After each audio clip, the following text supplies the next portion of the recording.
Hola, buenas tardes. Mi nombre es Leonor Guadalupe Villarreal y el día de hoy voy a hablar sobre la bacteria Treponema pallidum. Así que empecemos con el caso clínico. Caso clínico.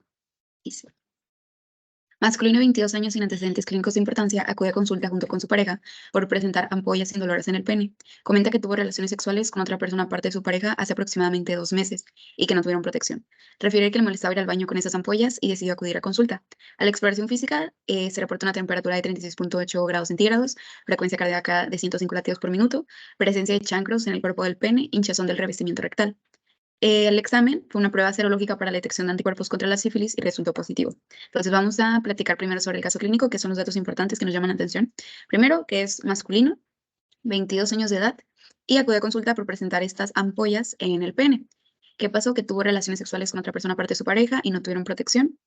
Y cuando se hizo la exploración física, se detecta que estas ampollas son chancros en el cuerpo del pene y que en el examen se hizo la detección de anticuerpos contra sífilis y salió positivo. Entonces, ¿qué es la sífilis? La sífilis es una enfermedad sistémica de transmisión sexual y es caracterizada, es presentada por esa bacteria, Treponema pallidum. Entonces, empecemos ahora sí con la bacteria.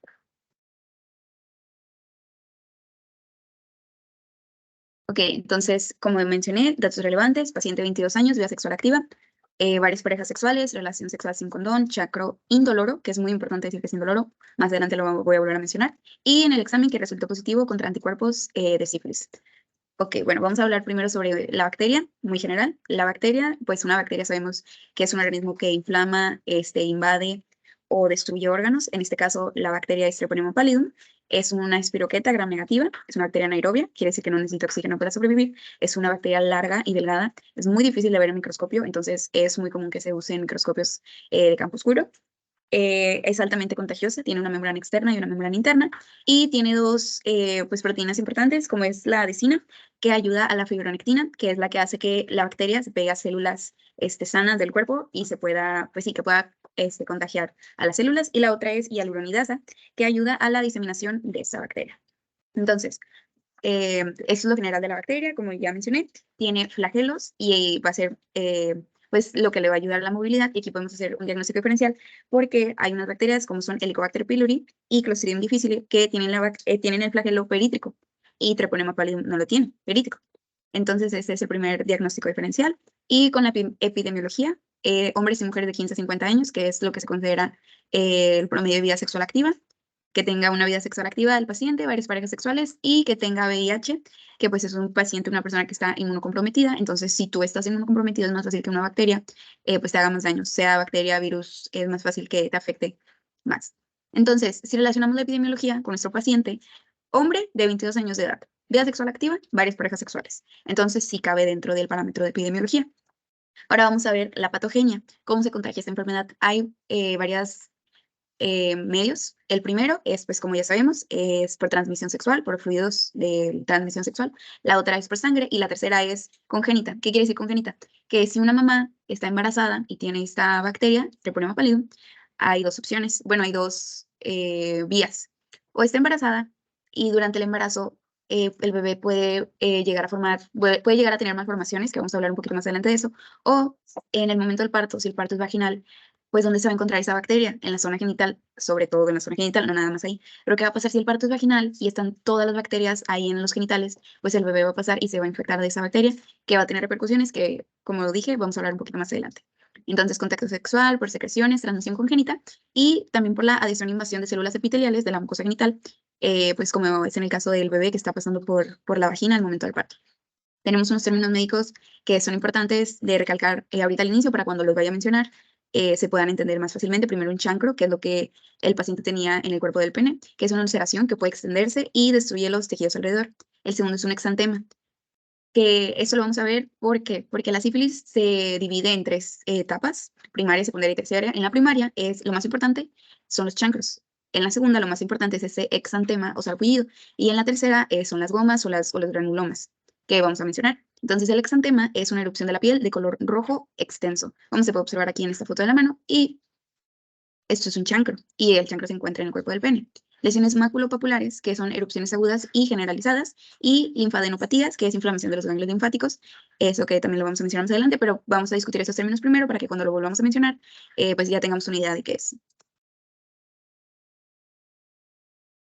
Ok, entonces ahora sí vamos a hablar sobre, como tal, sobre pues los tres estadios. Dijimos que es primaria, secundaria y tercera. Primero, ¿cómo se contagia? La piel es la vía de entrada.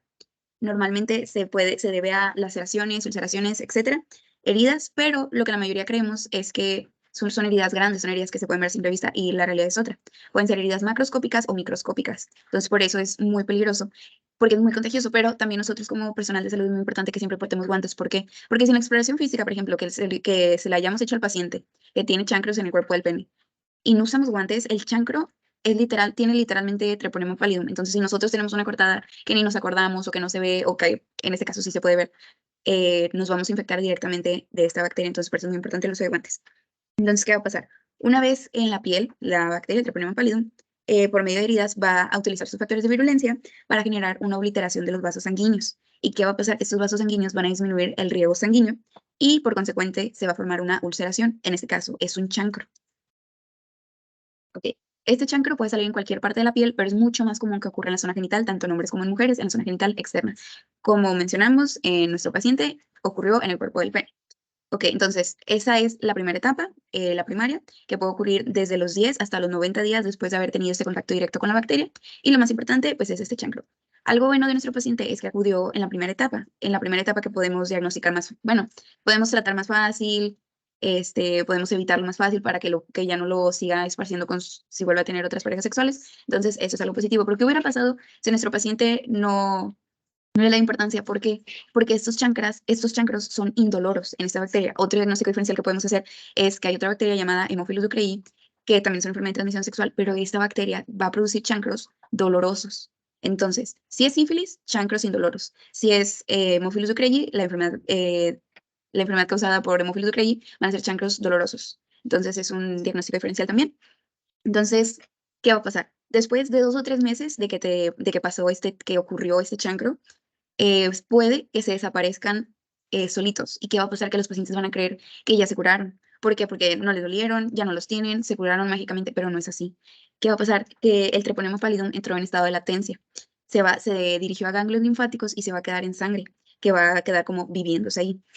Entonces, después de 2 o 3 meses, se quitan solitos. ¿Y lo que va a pasar? Que va a haber una segunda infección, pero esta segunda infección se va a ver en forma de sarpullido, que es lo que dijimos, el exantema. Las lesiones maculopapulares afectan la piel y sobre todo se va a ver más característico en tórax, palmas y plantas. Aquí podemos hacer otro diagnóstico diferencial. ¿Por qué? Porque hay otras enfermedades como la rubiola y la viruela que también va a presentar exantemas, pero los exantemas no se van a presentar en palmas ni en plantas y todo lo contrario que en sífilis sí, es donde más comúnmente se ve. Entonces ahí podemos hacer otro diagnóstico diferencial. ¿Y qué va a pasar? Que puede informarse en sífilis desde máculas hasta pápulas y póstulas, que es cuando ya involucra pus. Entonces, este sí es más común que vengan los pacientes pues a consultar. Ajá. Entonces, ¿qué va a pasar? Que los pacientes van a venir con ese sarpullido, con un cuadro pseudogripal que van a presentar tos, fiebre, malestar en general, baja de peso, y también van a presentar linfadenopatías, que como ya mencionamos, es la inflamación de ganglios linfáticos. Esta etapa puede durar desde un mes, 2 meses a más tiempo. Realmente los tiempos dependen mucho del paciente, entonces no podemos generalizar tanto. Entonces, ¿qué va a pasar? Se vuelven a curar mágicamente en esta segunda etapa, pero pueden pasar de 3 a 10 años hasta que vuelva a manifestarse una tercera etapa. Entonces tenemos, la primera etapa son chancros indoloros, muy importante. Se curan mágicamente y luego después de 1 o 2 meses vuelven a presentar, pero ahora exantemas o sarpullidos y se vuelven a curar mágicamente. Y ahora sí viene la tercera etapa. Esta tercera etapa es la más complicada y la más peligrosa porque va a afectar a muchos órganos. Por eso es una enfermedad sistémica. Entonces, ¿qué va a pasar? Pueden pasar desde 3, 8, 10, 20 años, otra vez, depende de cada paciente, hasta que se vuelva a manifestar la tercera etapa. En esta tercera etapa ya hay 3 tipos de antígenos: antígenos de grupo, antígenos de especie y cardiolipinas. ¿Qué va a pasar? Que el sistema inmune va a detectar estos antígenos y ¿qué va a creer? ¿Qué va a creer? Se los va a querer atacar. Entonces, al momento en que los ataque, van a generar lesiones inflamatorias. Estas lesiones inflamatorias, dentro de ellas, van a generar un centro necrótico. ¿Y qué va a pasar? Como la palabra lo indica, necrosis, tejido de muerte celular, muerte de tejido celular. Entonces, este centro necrótico va a poder formar lo que conocimos lesiones llamadas gomas o granulomas. Pueden presentarse en varios órganos como el cerebro, hígado, testículos, riñones, etcétera. Y pues son muy peligrosos porque los mismos centros necróticos deja de funcionar tanto anatómica como fisiológicamente este órgano y ya son complicaciones más avanzadas. Entonces, esta es la tercera etapa. Ahora, algo importante también es cómo puede ser la sífilis congénita, que es lo que mencionaba, que hay de dos maneras. Uno, que la mujer esté embarazada y haya problemas durante el embarazo, que ocurran malformaciones. O dos, al momento del parto, si es parto vaginal, el bebé va a tener contacto directo con esta bacteria. Entonces, pueden afectarse órganos del producto, pudiendo llegar a formar malformaciones, como el puente nasal, en el puente nasal más bien, dientes de Hutchinson, y pueden presentar también ceguera, sordera y un daño al nervio óptico. Esto es con malformaciones. Y en el otro lado, cuando esté pues dando a luz la mujer durante el parto vaginal, puede presentar complicaciones como lesiones de maculopapulares, lesiones maculopapulares y secreciones nasales con treponema pallidum, o sea que el neonato nazca por el momento al pasar del parto vaginal con treponema pallidum. Entonces, muy, muy peligroso. Ahora, tenemos diagnóstico. Hay varios diagnósticos que puede ser clínico, que son signos, síntomas, interrogatorios, a ver si coincide o no con la epidemiología. Este es uno. El otro es treponema en chancros. ¿Qué va a pasar? Pues va a estar el chancro, entonces vamos a agarrar una muestra y lo vamos a ver en un microscopio en campo oscuro, porque como mencionamos es muy difícil de ver esta bacteria, por lo mismo que es larga y delgada. Puede ser anticuerpos contra antígenos de treponema pallidum, que es antígeno de grupo, antígeno de especie y cardiolipina, y pruebas treponémicas y no treponémicas. Las pruebas no treponémicas pueden ser Rapid Plasma Reagin Test o RPR, Venereal Disease Research Laboratory o BDRL, y estas son muy sensibles pero son poco específicas. Por el otro lado tenemos a las pruebas treponémicas, que estas son más caras. Y pues básicamente es la aglutinación de antígeno anticuerpo. Y pueden ser también secreciones como en el semen, en el exudado faríngeo. Pues básicamente es hacer contacto con la bacteria. Entonces, y también se puede en biopsia. Ahora tenemos prevención. Pues como es una enfermedad de transmisión sexual, hay prevención, prácticas sexuales seguras, o sea, con protección, en este caso con condón, y tratar a parejas sexuales de pacientes infectados. También parte de prevención. Diagnóstico diferencial, como ya mencionábamos, Haemophilus ducreyi, Helicobacter pylori y Clostridium difficile y rubiola y brucela. Y el tratamiento es, desde la primera etapa, se va a tratar con penicilina y si hay una reacción alérgica, se puede tratar con doxiciclina. Y, y hasta aquí, pues fue esto y pues vamos a volver a recalcar por última vez 3 etapas. La primera son chancros indoloros, la segunda es exantema o sarpullido, sobre todo en palmas y plantas, y la tercera pues es estogoma o centros necróticos que pueden ser muy peligrosos porque llegan a afectar a varios órganos de muchos sistemas. Y ya, muchas gracias.